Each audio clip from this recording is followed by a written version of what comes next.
Okay. Okay. So the next concept is async and await. Okay. So there is a very, very important keywords are there, async and await. So where we will use a async and await. Okay. So we have seen what is a function, right? What is a promise? Yes, we have seen a promise. Suppose I want to write a function. That function should return a promise. Okay. Clear? What is the requirement? I want to write a function. That function should return a promise. Okay. Let us see how to write a function. I will say let a function get my promise, something like this. Get promise. Okay. Open bracket, close bracket, something like this. Okay, clear? Okay. So now what I want to do, if I want to return a promise, first I have to write a promise or not. So already I have written a promise. What I can do, I can cut here and I can add it here. Okay. So in the last line, I can just say return promise. Okay. Format the document. I don't need the set timeouts. Let us remove it. Format the document. Okay. So here, this is nothing but a promise. So here I am writing a function. This function is returning what value? Promise value. Understood, right? Suppose if this function is returning a promise value, what is the code I should, how to call this method? If you are calling like a get promise, okay.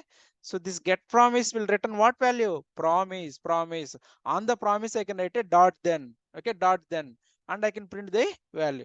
Suppose if I want to write exception handling also, catch also, then what I can do? Catch, and I can write a error also.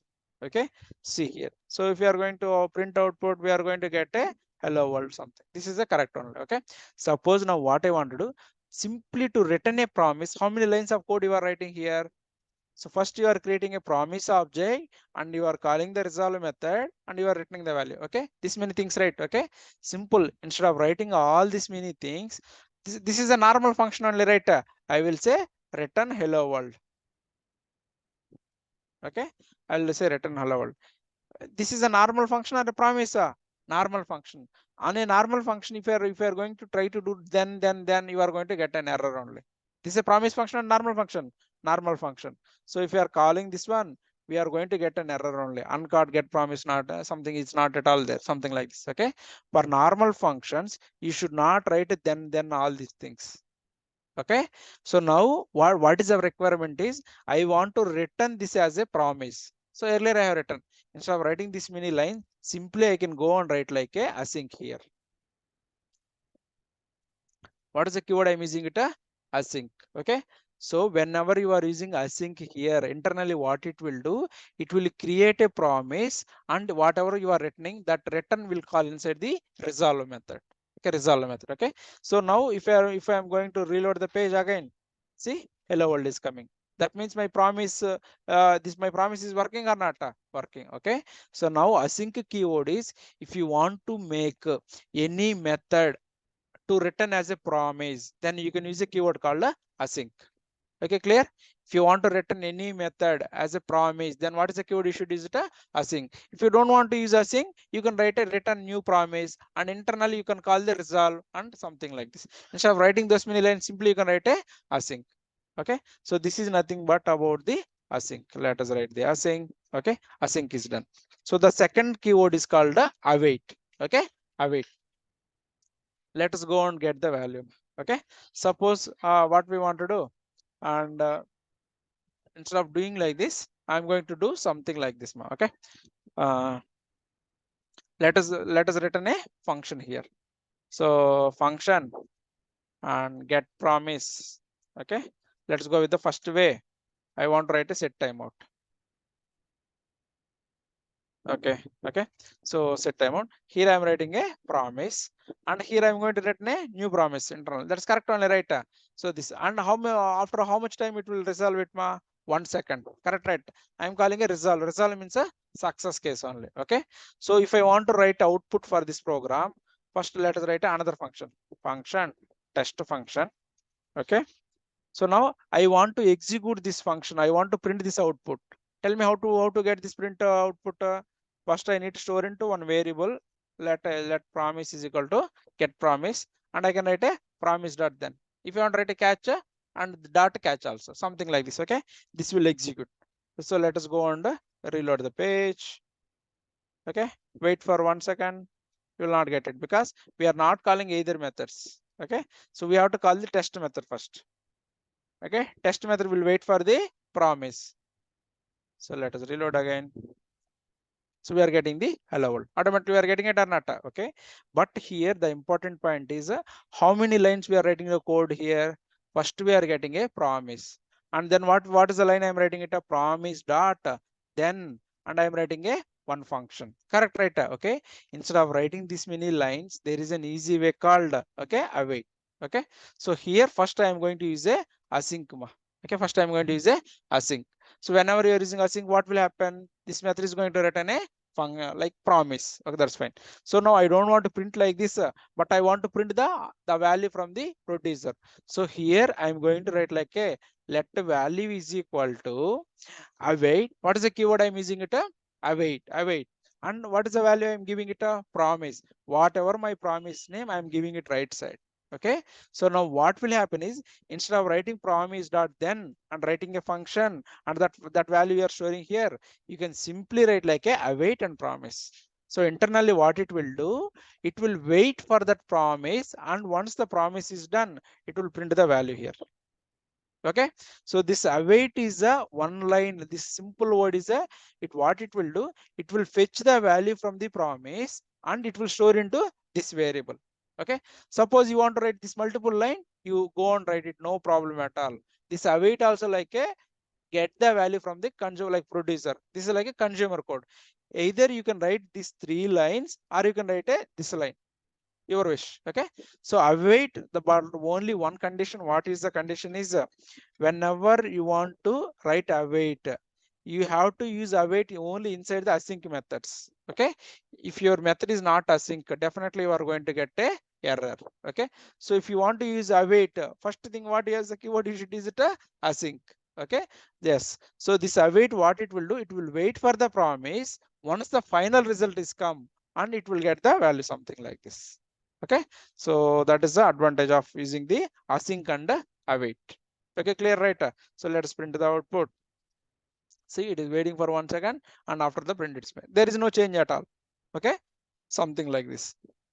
Suppose now this function async is okay, await is okay, promise is okay.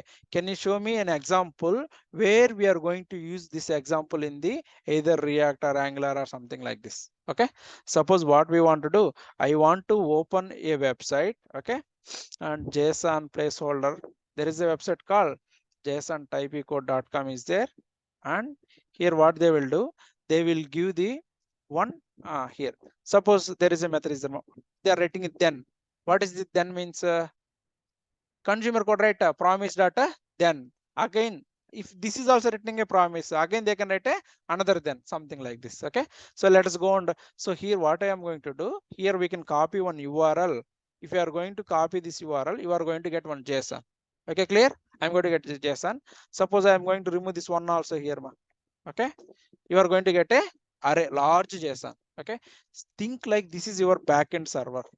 Okay, in the backend also they are going to give you one URL like this. We have to call that API and we are going to get the result. Okay, even for in the interview also what they will do, they will give this URL, call that API and print the array. They will ask you some task. Okay, now we have to write the task. Okay, first, so I want to write a load the data function. Write a function load data. Okay, you can write any name, no problem, but since we are loading the data, I'm going to write like this. Okay, and I will use a, if you want to get any data from the backend server, we can use a method called fetch. Okay, fetch. So inside the fetch, I can give like a what is my URL. Okay, what is my URL? I can give it.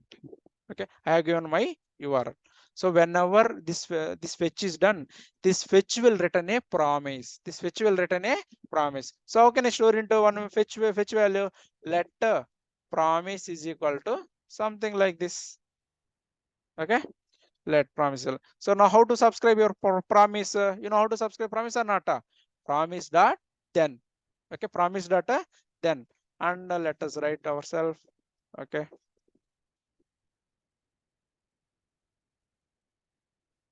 okay, I'll say promise data. How to write it? Promise dot then. Okay, so here I will say response. arrow symbol, response data JSON we have to write it. Okay, so JSON, and next line again I am going to write a another then. Okay, then here I will say data and arrow symbol, open bracket and close bracket. I will say console dot log of data. Okay, so how many then statements I have written? I have written a two then.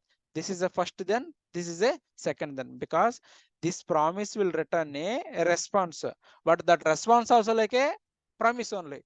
So if it is returning another promise, again I need to write a another then. That is written I am writing. Okay, so here I am writing it then.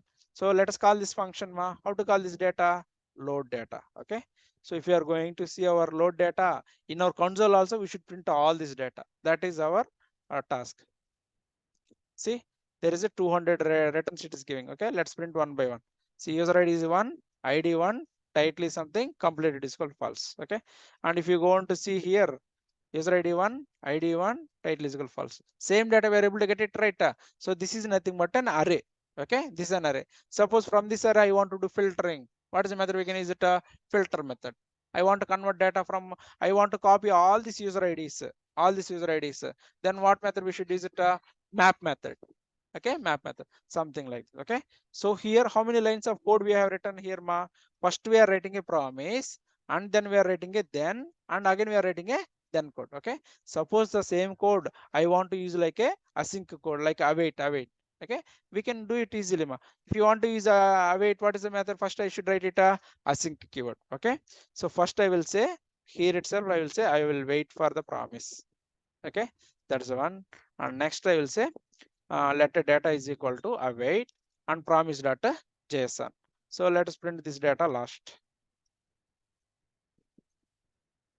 Okay, let us print the async. Okay, so let us going to print this value. See, again we got the 200 data. So either if you want to use this promise approach, you use it, no problem. But you want to use like this, you go and use it anyway, no problem. Okay, so both all are belongs to the this async and await. So now you understood when you are going to use async and await. Async and await mostly will helpful for the promise only. Okay, without promise these keywords will not be any useful. So on promise we are going to use the async and await. So we have seen one example to fetch the data from the other website also, right? You can give any website URL, you can get to load the data here. Same thing. Okay, something like this.